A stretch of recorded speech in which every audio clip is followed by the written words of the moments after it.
क्या जयंत चौधरी की पत्नी चारू उतरेगी चुनाव मैदान में? आरएलडी के सिंबल पर चुनाव मैदान में उतरेंगे हसन और मलिक। जो अखिलेश चाहेंगे वो होगा या आरएलडी लेगी फैसला? किस सीट पर आखिर कौन लड़ेगा चुनाव? चलिए दोस्तों, इन सारी खबरों को बड़े विस्तार से जानते हैं और आप लोगों से अनुरोध है चैनल पे बने रहना, क्योंकि मेरे आने वाली वीडियो इससे भी बहुत शानदार होने वाली है। क्योंकि 2024 के इलेक्शन के लिए इस टाइम बहुत जबरदस्त घमासान छिड़ा हुआ है, सारी पार्टियों के अंदर भी और बाहर भी। चलिए अब आगे बढ़ते हैं। उत्तर प्रदेश में सपा और रालोद के बीच सीट बंटवारे का फार्मूला चर्चा में है। सूत्रों के मुताबिक अखिलेश यादव ने समझौते के तहत जयंत चौधरी को 7 सीटें दे दी हैं। यानी जयंत चौधरी की पार्टी लोकसभा चुनाव में 7 सीटों पर अपना उम्मीदवार उतारेगी। रालोद के खाते में कैराना, हाथरस, मथुरा, मुजफ्फरनगर, बागपत, बिजनौर और अमरोहा सीट के जाने की बात कही जा रही है। सभी सीटें पश्चिमी यूपी की हैं। 2009 में आरएलडी भारतीय जनता पार्टी के साथ गठबंधन में थी और अमरोहा, बिजनौर, बागपत, मथुरा और हाथरस सीट पर जीत हासिल की थी। हालांकि इसके बाद आरएलडी का परफॉर्मेंस लगातार गिरता पाया। 2019 में रालोद को गठबंधन के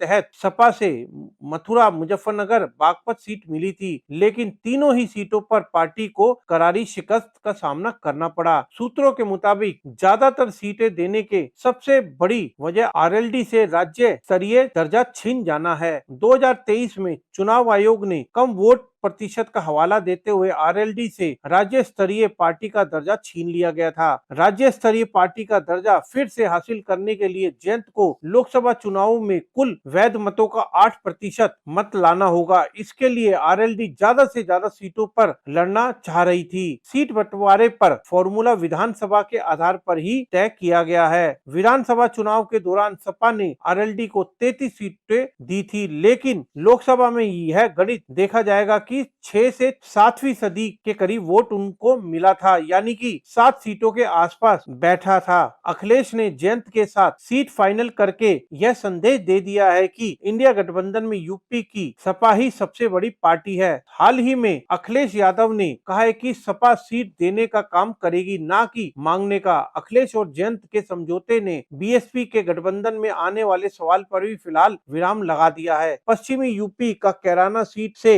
इकरा हसन और मुजफ्फरनगर सीट से हरिंदर मलिक लंबे वक्त से चुनाव लड़ने की तैयारी कर रहे थे। दोनों नेता वर्तमान में समाजवादी पार्टी में हैं और 2019 में कैराना सीट पर इकरा की मां तबस्सुम सपा के सिंबल पर चुनाव लड़ी थी और वहीं हरिंदर के बेटे पंकज वर्तमान में सपा के विधायक हैं। ऐसे में सवाल उठ रहा है कि इन दोनों नेताओं का क्या होगा। ऐसे में हरिंदर मलिक कहते हैं कि जयंत चौधरी और अखिलेश यादव जो चाहे मुजफ्फरनगर में इंडिया गठबंधन के भीतर वही होगा। मैं चुनाव की तैयारी लंबे वक्त से कर रहा हूं। चुनाव लड़ना और ना लड़ना दोनों राष्ट्रीय अध्यक्ष के हाथ में है। वहीं अगर सपा सूत्रों के मुताबिक जैन से सीट बंटवारे के बाद अखिलेश यादव ने करीब 30 मिनट तक पश्चिमी यूपी की रणनीति को लेकर मलिक से चर्चा की। कहा जा रहा है कि कैराना और मुजफ्फरनगर में सपा के लिए 2 कैंडिडेट होंगे, लेकिन दोनों को आरएलडी के सिंबल से चुनाव लड़ना पड़ेगा। अजीत सिंह का निधन हो गया है और जयंत चौधरी राज्यसभा में सांसद है और जयंत चुनाव लड़ते हैं तो उन्हें राज्यसभा की सीट खाली करनी पड़ सकती है। 2022 के चुनाव में चारू ने आरएलडी प्रत्याशियों के लिए जमकर कैंपेन किया था और इन चुनाव में आरएलडी के 8 उम्मीदवार जीते थे। आरएलडी के बड़े नेताओं का कहना है कि चारू को चुनाव मैदान में उतारने का